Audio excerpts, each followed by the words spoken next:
আসসালামু আলাইকুম, শুভরাত্রি। নিশ্চয়ই সবাই ভালো আছেন।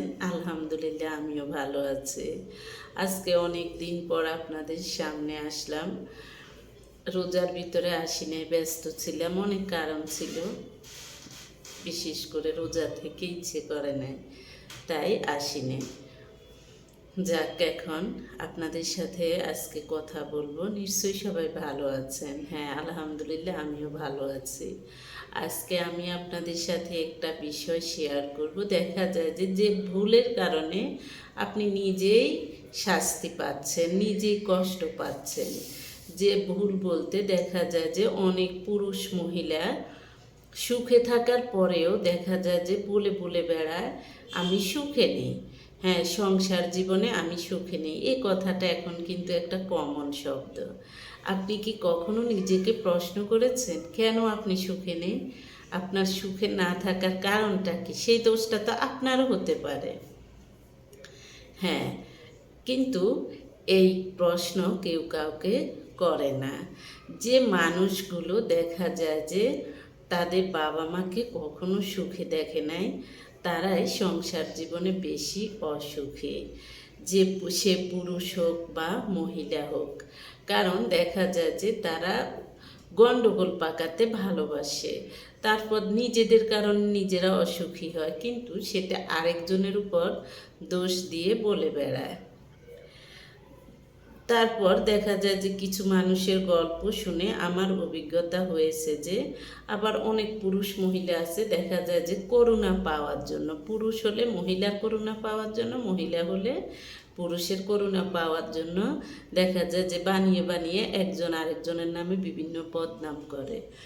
তখন এই বদনামগুলো দেখা যায় যে হ্যাঁ, যার নামে করতেছেন সে শুনতেছে না, কিন্তু সৃষ্টিকর্তা দেখা যায় যে আপনাকে সত্যি সত্যি অসুখী করে দেবে।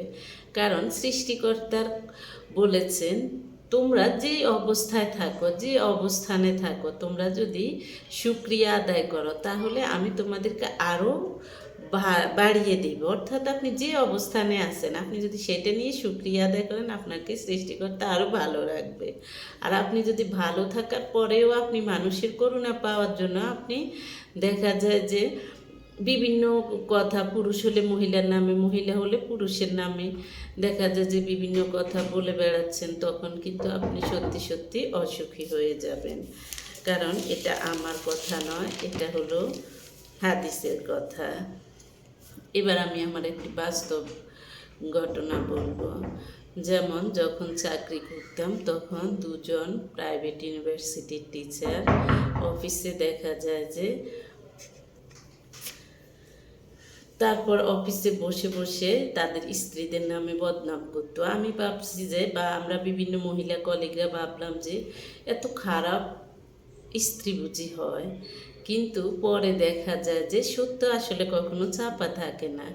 বিভিন্ন কথার এই যে কথার কৌশলে বা বিভিন্নভাবে জানা গেল আসলে ওই টিচারেরাও হাজব্যান্ড হিসেবে ভালো ছিল না। তো আমি মনে করি যারা এই ধরনের কাজ করেন তারা আগে নিজেকে শুধরাবেন। সুখী হওয়ার জন্য দুজনেরই ভালো হওয়া প্রয়োজন। আপনি স্যাক্রিফাইস করতে জানলে আপনি অবশ্যই সুখী হবেন। আর আপনি সে স্যাক্রিফাইস করতে জানবেন না, আপনি শুধুমাত্র আরও দিতে হবে, আরও পেতে হবে, আরও কাজ করতে হবে, আরও এটা করতে হবে, আরও এটা করতে হবে, আপনি শুধু আশা রাখবেন, তখন কিন্তু আপনি কখনো সুখী হবেন না।